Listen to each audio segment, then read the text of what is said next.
Alors, balima donc ma segu tongara les politologues de Pinière comme balima bonne nouvelle chaman de baby. Ah, balima ya fo tari. Agno de fo Malien kumbe ka joro fen fen bi ala be karani no ya a bela jenna. Malien be de be ka commencer ka fara ɲɔgɔn kan bi balimaw. Ani irisu Mali e fama kura mun ban kuna bi. No Assimi président Assimi Goïta na ka mɔgɔw ye. U ye décision damanama ta. Yani an ka do o ye décision dɔw ta ko Fransi ministre avion o si kana pan sanfɛla kuna bilen o si kana pan Mali sankolo kuna bilen ka sɔrɔ malien denw ma ba kalama balimaw an b'a fɔ o yɔrɔ ma ko ye tare ye o ye bonne nouvelle fɔlɔ ye balimaw bonne nouvelle fana jumɛn tuguni balimaw an bɔra mun kalama mun information dira an ma sisan nɔ o ye k'a ɲɛfɔ bɛɛ lajɛlen na ka fɔ an balima segukaw u taara vraiment u ye prière kɛ u taara duwawu don dɔ kɛ ka duwawu don Mali ye maa ma ni ko k'i bɛ bila Mali juguya la ala ka fɛn yir'i la mun bɛ yira Mali kɔ an balima segukaw taara ko o seli kɛ vraiment an b'an balima segukaw ko fana image b'an bolo ni sɔnni kɛra an bɛ tila k'o fana yira aw la o fana tɛmɛnen kɔfɛ tuguni balimaw an ka wajulukɛla caman bɔlen bɛ bi u bɛ ka duwawu don Mali ye Mayi Watara b'o la Buye Aïdara de Nyoro olu bɛ duwawu don Ashrifu Sirafa n'o ye Buye Aïdara o ye duwawu don ani comme on appelle là an ka wajulukɛla a tɔgɔ bɔra mɔnɔ Koyita fana duwawu don maliyɛnw ye bɛɛ lajɛlen Mali karamɔgɔ ɲumanw Mali dugutigi ɲumanw maliden ɲuman bɛɛ de kelen bɛ k'i tɛgɛ di ɲɔgɔn ma ko ka transition dɛmɛ balimaw kabakoma ko de bɛ bi n bɛna bɛɛ lajɛlen fana bɔ ka yira u la Iriso ka batterie anti-missile dɔ fana bɛ yen nɔ balimaw u b'a fɔ ma ko S400 diɲɛ bɛɛ a bɛ jamana 3 ou jamana 4 de bolo a bɛ Irisuw de bolo ani Turki ani Chine ani Algérie Mali de bɛna kɛ jamana 5nan ye mun bɛna sɔrɔ u bɛna batterie anti-missile Irisuw bɛna installer an ye information min sɔrɔ Irisuw bɛna batterie anti-missile avion o fɛn fɔ n'a bɛ pan Mali sankolo kunna a bɛ se k'a bɛɛ contrôler a photo filɛ nin ye missile de Irisuw ka missile de u b'a fɔ ma ko missile S400 a bɛ Algérie dɔrɔn de bolo Afrique dugu bɛɛ a bɛ Algérie dɔrɔn de bolo dans le monde entier a bɛ jamana 4 de bolo a bɛ Irisuw ani Turkiw ani ala tɛ Iran bolo hala tɛ Syrie bolo mais a bɛ Algérie bolo a bɛna di Mali fana ma donc a bɛ kɛ Mali bɛna c'est-à-dire que Mali bɛna don grande puissance ka niveau de la an bɛ yɔrɔ min na ko bi balimaw monnaie a bɛ fɔ président Assimi Goïta de ma ko monnaie bɔ den balimaw a yɛrɛ ka missile ni missile in turula Mali kɔnɔ avion fɛn fɛn bɛ wuli Mali kɔnɔ ko bɛ kɛ Mali la a bɛ bɔ a bɛ kalama ni malien denw ko avion tɛ pan Mali kunna a tɛ pan Mali kunna an ye information dɔ fana sɔrɔ voilà c'est à vérifier an ye information sɔrɔ ko Mali autorité mɔgɔw ko Faransi ka avion o ko MINUSMA ka avion o k'a kana pan Irisuw bɛ yɔrɔ o yɔrɔ ko MINUSMA ka avion kana se yen balimaw fɛn kelen de nouvelle dɔ fana bɛ yen nɔ o kelen bɛ ka Faransi dɛsɛ ka sinɔgɔ bi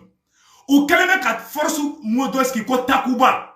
Faransi bɛ ka taga jamana tɔw wele k'u fara ɲɔgɔn kan k'u ka na Mali kɔnɔ u b'a fɔ a force ma ko la force Takuba balimaw o force ye dɛ Espagne mɔgɔw bɛ k'u ka kasa kuru an bɛ yɔrɔ min na ko bi an ye information min sɔrɔ Estonie n'o ye Europe dugu dɔ ye olu ko k'olu ka sɔrɔsiw tɛ to yen Allemagne fana olu ka député ye vote kɛ k'olu ka sɔrɔsiw ka bɔ Mali kɔnɔ parce que a kɛra maloya de ye Faransi kun degelen bɛ mun na k'an ka sɔrɔsiw bila ɲɛfɛ k'u ka position di majuguw ma u ka taa an ka sɔrɔsiw faga bi Irisuw ka sɔrɔsiw ani Mali sɔrɔsiw bɛ taa yɔrɔ yɔrɔ i bɛ taa sɔrɔ Irisuw ka sɔrɔsi dɔ bɛ yen an ka tamaseki dɔ blessera Sévaré Faransi ja tigɛ kojugu ko o ye Russie de ye o ye golo jɛman dɔ ye dɔrɔn o mana golo jɛman min ye hali ni ye fini jɛman bɔnbɔn i la bi Faransi bɛ kule Wagner bɛ yan ala Assimi Goïta ala ka barika don i la koyi Segu Tunkara lafiyalen bɛ bi dɛ balimaw n bɛna yɔrɔ kalan bɛɛ lajɛlen bɛ jɛ kalan ɲɔgɔn fɛ balimaw an y'o de fɔ monnaie bɔ den a bɛ fɔ président Assimi Goïta de ma ko monnaie bɔ den balimaw yanni an ka taa ɲɛfɛ n bɛna nin yɔrɔ kalan segukaw fana bɔra segukaw ye duwawu don balima a kɛra duwawu ye dɛ an balima segukaw ye duwawu min don a image b'an bolo yan nɔ n bɛna yira aw bɛɛ lajɛlen na u filɛ nin ye voilà segukaw ye seli kɛ bi ka duwawu don segukaw ye duwawu don maliyɛnw ye bi ko Mali denjugu bɛɛ ko ala k'a bɛɛ malo segukaw ka duwawu don o photo filɛ yan nɔ voilà u photo filɛ a image filɛ segukaw an bɛ segukaw fɔ ala ka barika don aw la an y'o de fɔ kɛlɛ in na balimaw ko do de keleme kelena ka bu aklima ana armée bo bobi ana armée beta yoro uni irisu ka surasu de beta mena image do fana ida aula ani video do rapidement ya nanga tanya fe e an karamogo kumana mbalimaw aye ni yoro la jessa malima aye nyoro la jede may watara be mu fo embargo ko la aya la je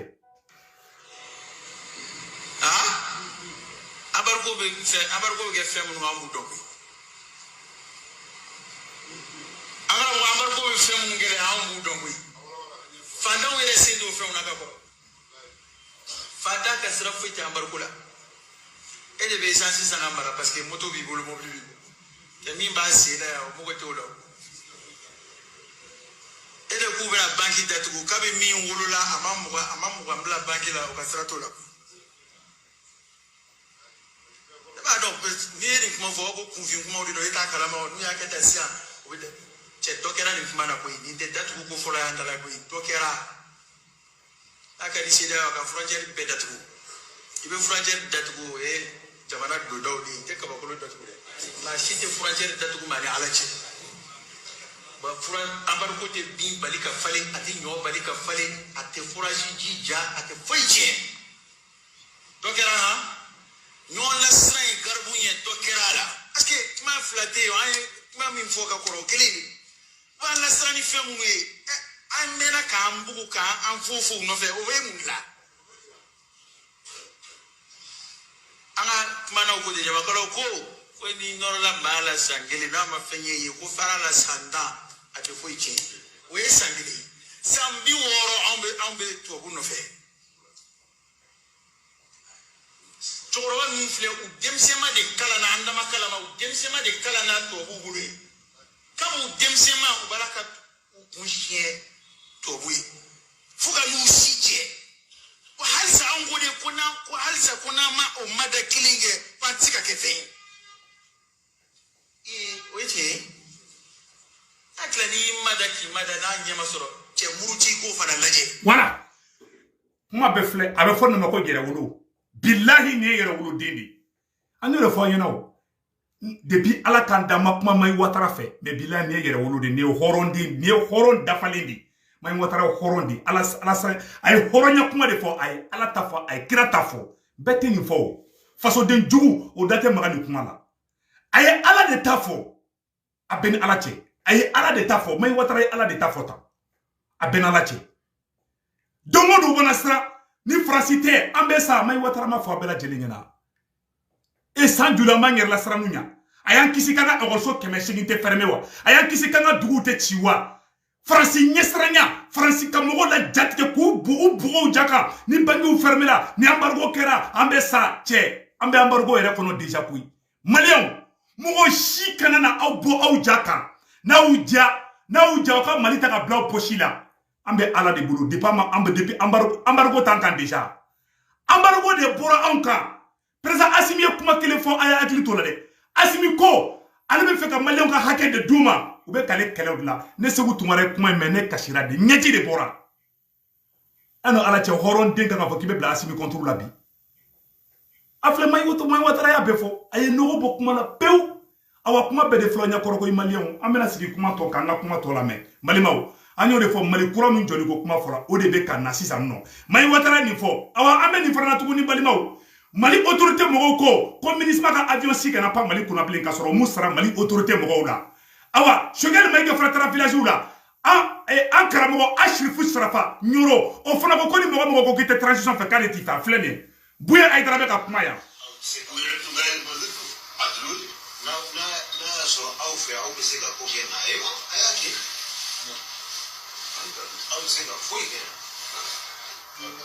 wali ben كيف لو بسي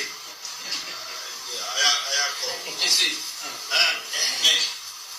ودي لا لحد الشيء الدول توفى bouye ko ni mogo be wuli transition contrôle ale bouye ki deme ko kene flele nu be se u ka transition bouye ana karamo nyuma be bora bi be Assimi ko bi may watara kumana a ben ala la kratia ayemu fama dogo boko shila may watara ala ta de fo buya aydra ala ta de fo an karamɔgɔ Aïdara bani Ousmane Seri Marani Aïdara fana kumana Ousmane Seri Marani Aïdara fana ko wallahi ko kibara duman de be kana bi mbalima wo fana video filɛ an y'o de fɔ ko ni faso ni segukaw ye duwawu min don Mali jugu bɛɛ bɛ ka yɛrɛ yira bi Mali jugu bɛɛ taara u ka côté nin na u tɛ transition ko la u tɛ ala ko la u tɛ kira ko la a y'a lajɛ dɛ n bɛna an karamɔgɔ Aïdara ka fana ka kumakan na bɔ wa ni ala sɔnna bi telefɔni minnu bɛ ka ci an ma an bɛ ka kibaru minnu sɔrɔ a kelen bɛ k'an nisɔndiya parce que yɔrɔ degunnen caman bɛ yen monsieur le président o tigi alhamdulilahi u bɛ ka ala tanu bi malgré a ma ban voilà Ousmane Seri Marani Aïdara ko yɔrɔ degunnen caman bɛ yen bi Mali armée yo bobol la bi Mali armée be bara ɲuman na bi bɛɛ bɛ ka tɛgɛrɛ fɔ Asimi kun bi bɛɛ bɛ ka tɛgɛrɛ fɔ Mali kun bi dɔw tɛ sunɔgɔ ni kɛlɛ bana bilayi dɔw tɛ sunɔgɔ dɔw bɛ ka ala deli de ni kɛlɛ in kana ban parce que ni kɛlɛ bana u ka na bɔnna Maliens ka faga an baw ka faga an faw ka faga dɔw bɛ balo adamadenw jeli de la dɔw ka jugu ni subaga ɲagwa ye dɔw ka jugu ni kafiri bil dɔw ka jugu ni kafiri farawna ye dɔw bɛ balo ni kɛlɛ de la ni kɛlɛ banni tɛ dɔw arranger an ka to Faransi kɔ an faw ka faga an baw ka faga an ka to Faransi kɔ toujours o de kari dɔw ye u bɛ kule embargo bɛ na ni embargo nana an bɛ sa an ta tiɲɛna an kan tigɛra Malien a y'aw dɔw ka sinɔgɔ u bɛ tɛgɛrɛ fɔ de la sisan parce que a fɔra ko UEMOA mɔgɔw fana bɛ réunion kɛ ko CEDEAO bɛ réunion kɛ sini dimanche 9 janvier ko CEDEAO mɔgɔw bɛ ɲɔgɔn ye u nisɔndiyalen b'a bɔ u bɛ tɛgɛrɛ fɔ de la sa u bɛ ala deli de la sa u donnen bɛ kaliwaw la sa nɔ u bɛ ka kɔndɔrɔni samɛ u bɛ ka bolisɔn bɛɛ kɛ u bɛ ka boliw sɔn ka fɛn bɛɛ kɛ parce que ala ban'u la u ni boliw de bɛ baara la sa u ni fɛn wɛrɛw de bɛ baara la sisan nɔ hali boli tigɛlen b'u la hali boli tigɛr'u la ala tigɛr'u la kira tigɛr'u la u bɛ ka wuli de san nɔ u bɛ ka don wo sugu bɛɛ de kɔnɔ sisan nafigiya jahiliya galontigɛ kalabanciya a si tɛ marché maliden ɲumanw bɛɛ bɔlen bɛ bi Mali karamɔgɔ bɛɛ b'i tɛgɛ di ɲɔgɔn ma bi Mali jeune ɲuman bɛɛ y'i tɛgɛ di ɲɔgɔn ma bi Mali dugutigilaka bɛɛ y'i tɛgɛ di ɲɔgɔn ma bi ko ka Asimi Goïta dɛmɛ yɛrɛwoloden k'a bɛ fanga la ko k'a dɛmɛ Soumaïla Cissé yani Soumaïla Cissé ka sa Faransi kun degelen bɛ mun na Faransi kun degelen bɛ de ka an ka sɔrɔsiw bila ɲɛfɛ n'an ka sɔrɔsiw bɛ taga u bɛ an ka sɔrɔsiw ka position di terroristes ma u b'an ka sɔrɔsiw faga baara wɛrɛ kun tɛ Faransi la n'o tɛ mais bi aw ni irisiw bolo bɛ ɲɔgɔn bolo bi n balimaw aladen irisiw ka avion ba dɔ jiginna Algérie port la n bɛna avion fana photo yira aw la n balimaw irisiw aw ni irisiw de bɛ mouvement bɛɛ kɛ bi Mali sɔrɔsiw bɛ taa yɔrɔ o yɔrɔ i bɛ taa sɔrɔ irisiw ka satellite de bɛ ka Mali sɔrɔsiw suivi Mali sɔrɔsiw mana don minɛminɛ wo la irisiw ka sɔrɔsiw bɛ don a nɔfɛ Faransi sɔrɔsiw kun tɛ tugu an kɔ dɛ Faransi sɔrɔsiw kun bɛ to kɔrɔn fɛ k'an bila ka taa tilebin fɛ k'an ka sɔrɔsiw faga ka nkalon tigɛ k'an ka histoire falsifier cɛ dɔ kɛra jajiri fasa dali la koyi n ko yɛrɛwolodenw de kɛlen bɛ k'i tɛgɛ di ɲɔgɔn ma balimaw bi Allemagne ko k'ale bɛ bɔ Mali la Allemagne ja tigɛra hɔrɔn si tɛ fɛ ka to Faransi kɔ i ka taa malo Faransi nɔfɛ Allemagne ko tiɲɛ yɛrɛ la k'olu bɛ fɛ ka Mali bila Espagne fana ko k'olu bɛ fɛ ka Mali bila Estonie bɛ fɛ ka Mali bila balimaw o dugu bɛɛ de bɛ k'u ka sɔrɔsiw fara ɲɔgɔn kan ko tiɲɛ na ko n'olu ma bɔ Mali kɔnɔ k'a bɛna kɛ maloya ye parce que irisiw nalen mun filɛ nin ye u degelen bɛ kalabanciya min na u degelen bɛ kalabanciya min na u degelen bɛ nanbara min na u degelen bɛ galontigɛ min na o de tɛ marché bilen o de banna pewu irisiw ka missile S3 S400 o de bɛna déployer Mali nord la ala ni Asimi sababuya la Takuba c'est vide. Assimi a clairement dit aux Français que c'est un groupe armé qui sont une menace. Malimao. Assimi ko makoroma kate Takuba ko la bi kate Takuba ko la sini. Français be ka taga jamana wara mogo munu ta kunu bla Mali kono. Américains de folo ko Français mango kere. On m'a voté comme mandat dit comme Français ka taga mogo wara ta kunu bla Mali kono. Français be ka ta mercenaire de ta duwere la ko togo da ko Takuba Américains ko kolu tala ko ka drome kelente tala ko parce que ko jelente o kuma fode Allemand ko kolu se ka to Mali la tantogo ya la Allemand ka député ko Allemand ka nyamogo ma ko ka taga ka bo Mali la de ka ko kalelo maloya yi Allemand ko kolu betara Espagnol ko kolu betara Estonien ko kolu betara Français be ka ville Français digi ye jonye Français digi ye Mali den jugu munu be Mali kono Français digi ye jonye Français digi ye CEDEAO de Français digi ye jonye Français digi ye UEMOA de Français keleme ki digi da fimaw de kan jema be Français jafa bi pew jama be ko binkera mali kono jama be ko irisu nana ko lu tseka don kala la bli parce que waraba bora jakuma deni be bi ku muso pion awa irisu bora waraba bora frasier jakuma deni de irisu ye waraba yi balmaw mena u ka fe do boka ira aula a semene fle ya orona voilà a semene fle non l'Italie, l'Espagne et l'Estonie se préparent à quitter le Mali. Italie go kale baga surasu labo Mali kono. Espagne go kale baga surasu labo Mali kono. Allemagne go kale baga surasu labo Mali kono. Estonie go kale baga surasu labo Mali kono. Angleterre go kolo baga surasu labo Mali kono. O be jatigera, o be go tiera la. Ko se ka to Mali kono. Ite to Mali kono comme ko saya ka pisani maloye. Francis Marola, Francis Buraka Bika Dachi, Kadati Toi Kunchamatela. Alors, Mogo Tugula Francisco, a Karamo Tugula Francisco, a Portisia Tugula Francisco, a Dugoti Tugula Francisco, a Paso Devera Tugula Francisco, a Beta Keram Maloyebi. Voilà, ben Marolabi. Parce que Francis a un fort frère, un bon frère. Balibao, un missile escata, un jobu, Kunu, ka jobu to Algérie, Kunasiri ka jobu to Algérie. Il sont ka baton bado jigina, Balibao. Ils sont un bâton tigra ani marafau de bora. Fais mon nom à Mali kono, mena photo bokaira aula. Ils sont un bâton bado de tigina balimao, mena bâton photo bokaira aula, bâton photo fleni. Voilà. Ils sont un bâton bado de tigina balimao à photo fleni. Anya ben bâton là. Né ils sont un bâton bado de. Marama fais mon nom beka bakono, c'est destiné pour le Mali. Ni mobile ni blindé nous. Ani ni char combat nous be Algérie port de là. Nous gangata malade. Ta armée malienne demain. Ama bon frode on te mene ko fe Mali migi do commander avion migi 29 ani bombardier avion chasseur au début nani ani ko Mali o de commander yani que dans 5 ans Mali est 5e ou 6e puissance de l'Afrique et 20e 20 ou 22e dans le monde entier Mali est la superpuissance sans fla Mali a 5 millions d'emplois créés aywa faire pour le France sigilembe ni Sénégal ya embargo kanka ni UEMOA ya embargo kanka jamana bena wari de sanu ne bla wari nola sanu be Mali kono sanu be Kayi sanu be Kidali sanu be Gao amena anga sanu ne fale dumuni una ubena dumuni ni Mali ma ambe sanu duma ubena dumuni di ubena fe ni Mali magobala Mali be sanu de keka échanger au lieu que anga mogoro baw kumbe sanu ani kolonkise anga mogoro baw kumbe de bla wari nola c'est ça Mali bena sanu ne utiliser sisa ka dumuni taka di Malienma ka suma di Malienma ka ji di Malienma ka marfa san Mali be ka avion munu san Mali be ka char combat munu san Mali be ka marfa munu san a wari te ka bode avec ka fale ni sanu de ye avec ka fale na jukoro fɛnw de ye Mali keleme ko système d'état Algérie fane yi kale ko ne embargo ke Mali kan ko ni ala sonama ale Algérie a semaine o semaine Algérie ba ka mobile fa dumunu na Algérie ta fere en mare Algérie ba niaw na de nanga gelea keme Algérie bi joni 73% ye Mali ka économie ni Mali sengenya Mali soro sege keme Algérie bi joni sege bi wolonfla ani fly ani sabayi Algérie ko wan deme économiquement il sont ko wan deme économiquement on laidu quand de dilembe ima asimi jajolenga ima asimi fadalewa okmalaw mo be kari ani kodoti ko wa ni e denye ni mo wa ki dawra I dafa basimu mugula wala jiginda de bida asimi a dafa basimu mugula anyigenda be asimi da akachari bafajiye asimi wulembe ka jode awa asimi be na mone bawla mone madri ka bo awla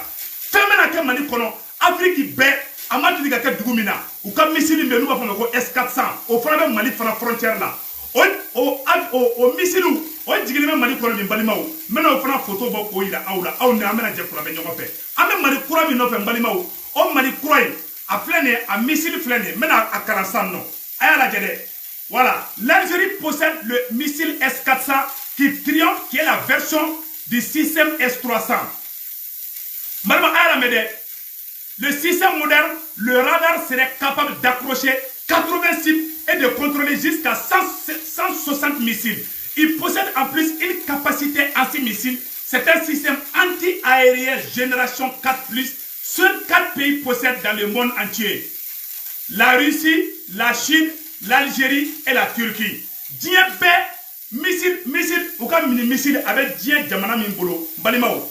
Avec Algérie, ni missile moufleni, ni avion betema, abseka avion na djigi. Ni djougou la togo, abseka djougou la djigi. ko kunu sogomada fɛ ko MINUSMA mɔgɔw y'u ka avion ta k'u bɛ taga Irisiw ka camp na Tombouctou Mali armée mɔgɔw ye kangari da u ye k'u kana ko MINUSMA avion kana boli bilen dɛ sisan Mali ka yɛrɛma hɔrɔnya n'an b'a nɔfɛ dɛ Assimi bɛ k'o de di anw ma bi n balimaw o tɛmɛnen kɔfɛ n bɛna video fana bɔ ka yira aw la aw yɛrɛ ka missile in commentaire ba lajɛ a ma se ne ka commentaire kɛ dɛ voilà le missile en question missile in filɛ nin balimaw capacité jumɛn bɛ missile in na a photo filɛ a video filɛ aw ni ne an bɛna jɛ k'u lajɛ ɲɔgɔn fɛ an y'o de fɔ bɛɛ lajɛlen na dɛ Mali kura min fɔlɔ o de bɛ ka jɔ aw ni an ka lajɛ a bɛ sankɔrɔ de contrôler ta a yɛrɛ ɲɛ b'a la dɛ a bɛ fɔ nin ma ko S400 voilà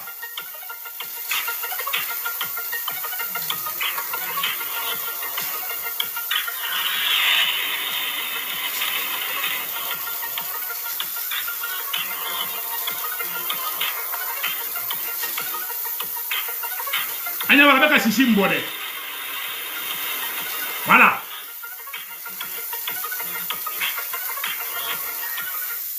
a bɛ ka sisi min bɔ ka wuli dɛ ni Mali ko ko avion tɛ tɛmɛ Mali sankolo kunna a bɛ wuli ko de attaquer c'est à dire que diɲɛ bɛɛ a bɛ Irisiw dɔrɔn de bolo ani Algérie a tɛ Iran bolo a tɛ Syrie bolo a tɛ jamana si bolo ni Chinois ni Irisiw ni Algérie ni Turkiw tɛ awa Mali de bɛna kɛ jamana duurunan ye diɲɛ bɛɛ u ka batterie anti-missile S400 a bɛna kɛ jamana min bolo u kɛlen bɛ ka radar dɔ fana di an ka sɔrɔsiw ma an ka sɔrɔsiw bɛ yala blindé mun na à plus de 100 km 50 km 60 km fɛn o fɛn hali mɛnɛmɛnɛni bɛ dugu ma Mali sɔrɔsiw b'u t'u ka mobili kɔnɔ k'a ye dugu ma i b'a ye n'u ko k'u bɛ jan da sɔrɔsiw ɲɛ dɔrɔn sɔrɔsiw bɛ bɔ a kalama u bɛ bali u bɛ kisɛ ci Mali sɔrɔsiw la de à quelques kilomètres mais k'a fɔ ko Mali sɔrɔsiw tagamatɔ filɛ nin ye k'u ka mobili bolila min kan ko explosion kɛra ko sɔrɔsiw sara o de banna pewu Irisiw y'a fɛn bɛɛ d'an ma n balima n ko kɛlɛ bannen de don faso denjugu tɛ ninnu fɔ aw ɲɛna o u b'aw bila fili de la Mali ta tiɲɛna kɔngɔ b'an na minɔgɔ b'an na ni kɔngɔ ni minɔgɔ b'i la bɔ Mali kɔnɔ i ka passeport français ta balimaw mɔnɛ de bɛ ka bɔ an na bi Mali sɔrɔsiw bɛ yɛlɛ mobili min kɔnɔ blindé minnu don aradari Mali sɔrɔsi mobili kelen o mobili kelen Irisiw ye aradari de don a la sɔrɔsiw sigilen bɛ mobili kɔnɔ à 50 km à 60 km à 20 km Mali sɔrɔsiw ɲɛ bɛ hali mɛnɛmɛnɛni bɛ dugu ma ne yɛrɛ ni sɔrɔsiw bɛ kuma ko dɔ bɛ n tɛ fɛ k'olu fɔ olu ye secret défense de c'est à dire n hakili sigilen don nisɔndiyalen don n hakili sigilen ko ŋɔmiyirala mɔden maliyɛnw a y'aw dɔ ka sinɔgɔ n'u ko k'u bɛ embargo kɛ an kan k'a fɔ k'an tɛ sɛgɛn an bɛ sɛgɛn dɛ mais bilahi Mali bɛ tila ka wuli o kɔfɛ a ye jamana jumɛn ye ko embargo kɛra ka k'a ma développer embargo kɛra Libi ka Libi yɛlɛla fo sanfɛ jamana caman bɛ ka développer bi balima an y'o de n tɛ fɛ ka don détail dɔw la ko dɔw ye sɛgɛrɛla kuma ye mais n bɛna mun fɔ aw ɲɛna Mali armée bɛna avion sɔrɔ fo kɛmɛ jati de la 20 ni 30 tɛ bilen dɛ avion première qualité avion puissanmenw o de bɛ ka commandé ka di armée malienne ma Irisiw ko k'olu bɛ monnaie bɔ maliyɛnw na Irisiw ka président ko k'ale bɛ Assimi ɲɛji cɛ k'a bɛ maliyɛnw ɲɛji cɛ balimaw ne sigilen fo bɛ kasi a yɛrɛ ka Assimi kumakan lamɛn Assimi kuma kelen fɔ balimaw mɔgɔw tɛ ka kumakan jateminɛ Assimi bɛ kuma ni bonya ni karama kɔnɔ de Assimi tɛ mɔgɔ si dɔgɔya Assimi ko maliyɛnw a y'an faamuya a ye grèvew to yen a ye mankanciw dabila aw kana dimi ɲɔgɔn kɔrɔ ne Assimi n'i y'a ye bi u wulilen bɛ ne nɔfɛ parce que ne Assimi bɛ fɛ k'aw maliyɛnw ka hakɛ de di aw ma a yɛrɛ ka Assimi kumakan lamɛn yan walayi ça donne envie de pleurer hɔrɔnden yɛrɛwoloden n'i ye nin kumakan in mɛn walayi i ɲɛji a bɛ ɲɛji bɔ de jigin i kɔnɔ ni e ye namɛ Assimi hinɛ bɛ minɛ Mali hinɛ bɛ minɛ i kan k'i yɛrɛ nɛgɛ n'a ka sɔrɔ i ye maliyɛn yɛrɛ ye parce que caman bɛ kuma caman tɛ maliyɛn ye dɛ a ye Assimi kumakan lamɛn a bɛ ka mun fɔ ko ale ni mɔgɔ tɛ kɛlɛ la Assimi ko ale ni CEDEAO tɛ kɛlɛ la Assimi ko ale ni Faransi tɛ kɛlɛ la u ko de Assimi ka président kolon minnu tɛmɛna u ye Mali sen siri ka bolo siri cogo min k'a di Faransi ma ko fɔ Assimi ko de kɛ Assimi ko ale bɛ maliyɛnw de sago kɛ ale tɛ Faransi sago kɛ ale tɛ mɔgɔ wɛrɛ sago kɛ u ko ko ayi Assimi maliyɛnw to yen i ka tugu anw kɔ Assimi bannen b'u ma Assimi kɛlɛkun de filɛ kun tɛ kɛlɛ min na ju tɛ kɛlɛ min na aw ni an ka jɛ an ka président Assimi kumakan lamɛn yan. ni gɛlɛya maliyɛnw ka lakanani kɔnɔna la an bɛ kuma o kan o mana taa ni mɔgɔ wɛrɛw ye nin ka nin kɛ nin tɛ kɛ an ka baara kɛ nin kan pour que maliyɛnw ka laɲini ka se ka sɔrɔ cogo min na donc k'a fɔ an na bi kɛlɛ tɛ an ni mɔgɔ cɛ kila manu moje osama ka malonga atem keleke odi kila manu moje sunu kila ko tani moje o kila fana ambudi ke pasna mo gena fatana abana asimi ko kele tani moje ame ka malonga hage munduma kamali ka yere ma horonya sigama kamali ka dambe sigama ni ene kasi wallahi asimi ka ni kuma kai ni kadne klora ni milliards ni kuma kai hali mɔgɔ minnu sara u ka su u ka dɔw bɛ asimi ye bi malima o tɛmɛnen kɔfɛ ka bala aw bɛɛ lajɛlen y'a ye bɛɛ nisɔndiyalen bɛ maliyɛn bɛɛ lajɛlen nisɔndiyalen bɛ et puis yɔrɔ kelen bɛ n ɲinɛna k'o yɔrɔ yira la n bɛ n'o bɔ san aw n'an bɛ jɛ k'o lamɛn ɲɔgɔn fɛ ayiwa Irisu ko u bɛ ka nkalon fana tigɛ ka nɔrɔ an ka armée la ko Mali armée bɛ ko ka mɔgɔ faga kɛ Mali armée tɛ mɔgɔ faga la dɛ Faransi mɔgɔ bɛɛ de sara bi bɛɛ ko bɛɛ bɛ ka Faransi kɔ bila Américains ko k'olu sen tɛ nin ko ninnu na Américains y'u den kɛrɛfɛ Allemands fana ko k'u bɛ taga Italie ko k'olu b'u ka sɔrɔsiw labɔ bɛɛ bɛ ka muruti dɔɔni Faransi jigi ye jɔn ye Faransi jigi ye CEDEAO de bi Faransi bɛ ka kasi CEDEAO mɔgɔ da la a ye jigi tugu koyi CEDEAO mɔgɔ fana ko ni Ala sɔnna ma k'olu bɛ mɔnɛ bɔ Faransi la koyi balimaw CEDEAO kun ka dɔgɔ nin ko in na Algérie bɛ anw dɛmɛ an sen di Ala ma k'an bolo di Ala ma awa Ala b'a ɲɛ an bolo fana Maliyɛn yɛrɛ wolow olu bɛna bɔ ka nin kɛlɛ in kɛ awa kɛlɛ fana an bɛ avancer la yɛrɛwolo débousserampar fana bɔra bi Bagineda a ye tigɛrɛ fɔ yɛrɛwolo kun balimaw n bɛna kuma dɔ fɔ a ɲɛna ka bɔ hakili ma a ye video in partager diɲɛ bɛɛ ka sɔrɔ nin ye page kura de balimaw mun y'a to Asimi sera ka jagɛlɛya sɔrɔ bi n bɛ segukaw fo n bɛ yɛrɛwolo débousserampar fo n'i y'a ye Asimi ye nin jagɛlɛya sɔrɔ k'i ɲɛsin Faransi ma ka maliyɛnw sago kɛ c'est grâce au M5, c'est grâce au Jean de Ségou, c'est grâce au Yerewolo debout sur le rempart. Mais Yerewolo faux, Katlaka Yerewolo faux, Katlaka Yerewolo debout sur le rempart faux. Wallahi, même n'était pas folie que ni ma M5 frappou. Parce que ni changement bé, un bé M5 et un bé Yerewolo, c'est la même chose. C'est vous quand vous voulez, on est en face sur le pas, un peu de vous la malidénument, un peu de vous la canin kelenke. Awa kelek jabi de dilenfla amabi. Anya plan du mec Francis là anya Francis negen Francis a surasu la boy Tombouctou Irisu ka surasu be Algérie ka frontière Algérie ko Mali surasu ku daga sinogo kono ko be kojugo ke Algérie be aga frontière contrôlée Irisu fera be Tombouctou contrôlée et kojugo du misra ke bli mais Malien a yere wolo mogo fo wallahi yere wolo débousserampar par ye bulika joni kenina depuis ou be ka anke fatoye bi yere wolo tra Bagineda bi yere wolo débousserampar a tra Bagineda bi atara kabagola magaye atara chifo CEDEAO nyina bunyani karama konana bravo o Yerewolo débousserampar anya M5 mo fana ye conférence la kunu bravo au M5 Ségou ka fana pora bi ka duo ke bi bravo aux gens de Ségou amara karamo be fana fo ame mai watra fo Ashrifu Sarafa buye de nyoro ani an karamo goita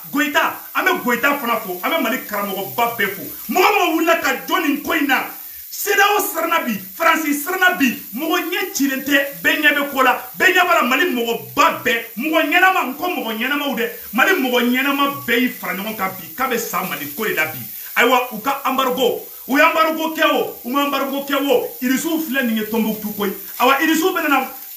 marama fe mu bla Mali kono Afrique be avec Mali ni Algérie doro le bolo nous va faire quoi les missiles S400 Irisu ka anti-missile dolo hal li mo woni mbeka duguma bayi Mali armée bilama Mali armée be do mobili mi kono ka boli mobili boli tola lipu do be mobili la aradar do be Mali armée ka mobili la bi Mali maw aradar be Mali surasu ka mobili la dans un rayon de 20 km à 30 km al li mo woni me pampa Mali surasu ba be yebi surasu murali kaimbi surasu lafialen be bi am Mali maw non Mali surasu bilama morali de top niveau de là ou top moi fort ou te fin fort n'y perebu yira awla an karamo aidra kumana o vraiment ko bebe ka fo bi ko armée be ka monter puissance là Francis jet gelebe parce que ani Irisu de tige be nyombolo ana surasu seno ton pied mon pied ana surasu ou senta ga daya fedro Irisu ka surasu fana be Irisu yena o jatige kelebe ka konoboli de bla Francis surasu labi Irisu yele o kelebe ka fa blende do français labi ani Francis muso konamuso kungro bumunenye ani Francis journaliste ya konamuso hani ya kono organiser Bamako croix kibeta diga konamuso ya fo dafia bugu nala ba jago ba ko Wagner de donner ani konamuso bumbu ani fenjaman do porodro Francis suraso ba ko ay ko Wagner de do ça dit que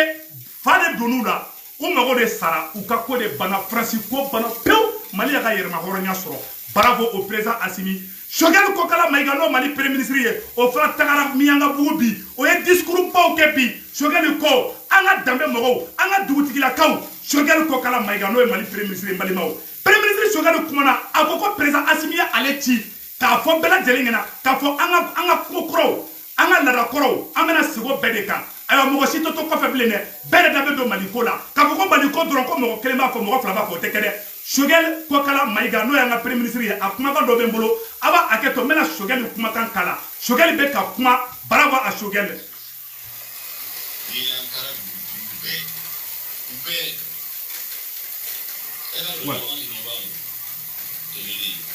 voilà Choguel tera kata afo ko Assimi Choguel ti ko Choguel kata afo anga mogokorobaw anga dugutigilakaw désormais ni Maliko kuma be fo udabe douala u kuma kan be mene awo be considérer fana o temene ko fe ka bala mbalimaw et Soumaïla Cissé ala ka hina la Soumaïla yo révélation de ke yana kasa Soumaïla ko Franci oni représentant munu be Mali la a be français de ministre nyamogo be français de Niko oni niko ministre a be Franci de mbalimaw ay Soumaïla kuma kana me Soumaïla be révélation min ke mbalimaw Soumaïla Cissé anga Soumaïla kuma kana me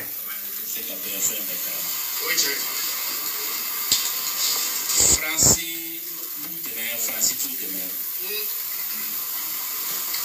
Conseil de sécurité on en a marre. Voilà. On nous reçoit à l'assemblée là. On a pas de réunion. On y fait un chama fonyo hein. On y fait un gars de fanyo tato. Ko kidal bal non. Namba fait da kele gars na bien attaquer. Tu veux te kele gars en place. Aïe. OK. La force mbalimaw Soumaïla Cissé ko ala ka hina la ko ni conseil de sécurité mo oni mo ye nyonye ko oni mo ko ni madam be kulila dongodo ko abala France ko na nye che kanga ta kidali ko na ka meta kidali ko erebelu be blado ana ko na ka meta kidali ko erebelu be kodanka ka wa ko mali surasu te se erebelu la Soumaïla Cissé flaga ko tanto mo ne bodde o ko ni bite kelengere mais bien la surasu be kidali awo irisu funa be talen kidali kuma bana kuy Français kuma ni nagandanga kaw de fama parce que tche kunte Mali kuna wakati la parce que chiffon de kuma Mali kuna wakati la parce que faso fagala de kuma Mali kuna wakati la anga kuma tola me ko conseil de sécurité nyamogo ba oni nyamogo ba fe be Mali kuna be français di anga Soumaïla Cissé ga kuma la me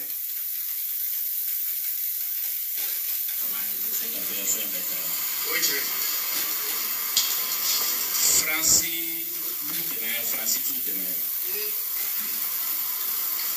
Conseil de sécurité on en a marre. Voilà. On nous reçoit à l'assemblée là. On a pas de réunion. On y fait un chama fonyo hein. On y fait un gars de fanyo tato. Ko kidal bal non. Namba fait da kele gars na bien attaquer. Tu veux te kele gars en place. Aïe. OK. La force est net. Ko flalo. Ou bien nous de discuter en bébé. Ou bien bébé en attaquer. Quand tu as quelqu'un qui a perdu, le mot faut encore faire le yaf en baisse, il est président de l'Assemblée de manière esquivée. Il y a un papier qui est en terrasse. Malemao, ko français ko kiral fla place la ko lutan de me ko ka terroriste si kele. Ko na kadi Mali armée ka ta kiral mais bi ani irisu de be ka baraka di ko robe récupérer. E mara mona kundu na Mali la. Mali wanga do asini. E mai Soumaïla ya fo. Soumaïla wallahi Soumaïla non Soumaïla ala ki dawronya wallahi tisake halala yana ka sabe stranyumanta oblay kuna de yere wolo bila tessa na mayelema am bani Soumaïla kuna kana taw te kelenye angu be adema mo be malici mais wallahi Soumaïla bolaka aye tiɲɛ fɔ a bɛ sa don na kun bɛ tiɲɛ sira kan ala ka